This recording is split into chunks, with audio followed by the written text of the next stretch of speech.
હમણાં એક social media ઉપર ટ્રેન્ડ ચાલ્યો છે કે રાજુ કરપડા ગાયબ થઈ ગયો છે ને ખેડૂતો માટે રાજુ કરપડા આવતો નથી ને ખેડૂતોના કામ અત્યારે બોલાવે છે ને ભાજપમાં ભળી ગયા પછી આમ કરે છે ને તેમ કરે છે ને એને હાજરી નથી હોતી. કા ભાઈ, રાજુ કરપડા છેલ્લા 8 વર્ષથી લડે છે ખેડૂતો માટે.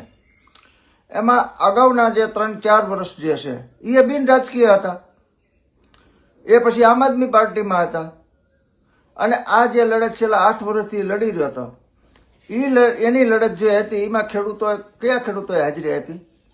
અત્યારે તમે બધા કહે છે કે અહીંયા રાજુ કરપડા નથી આવતો, ફલાણા નથી આવતો.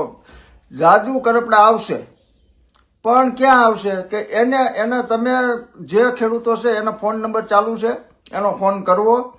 અને જે તમે રાજુ કરપડાની કેટલી સભામાં હાજરી આપી છે? ખેડૂતોને અમારો પ્રશ્ન છે કે તમે રાજુ કરપડાને કેટલી સભાઓમાં કેટલી લડતમાં તમે હાજરી આપી છે? નહીં. તો હાજરી આપી નથી તો રાજુ કરપડા નવી રોષ જ તમારે ત્યાં આવે.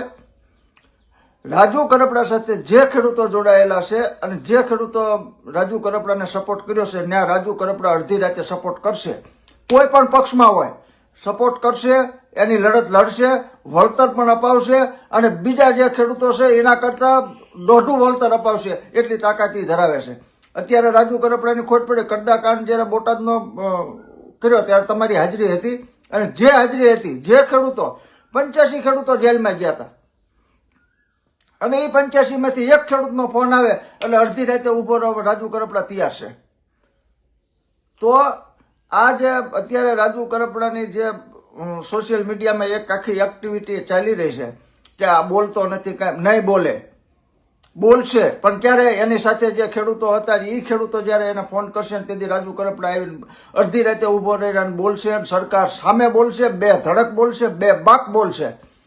પણ રાજુ કરપડાના એક પણ કાર્યક્રમમાં આપણે હાજરી આપી ન હોય અને પછી આપણે કોમેન્ટો કરતા હોય ને આપણે જે વિડીયા મૂકતા હોય ને આપણે જે મીડિયા સામે બોલતા હોય તો એવા ખેડૂતો સાથે રાજુ કરપડા નહીં જોડાય.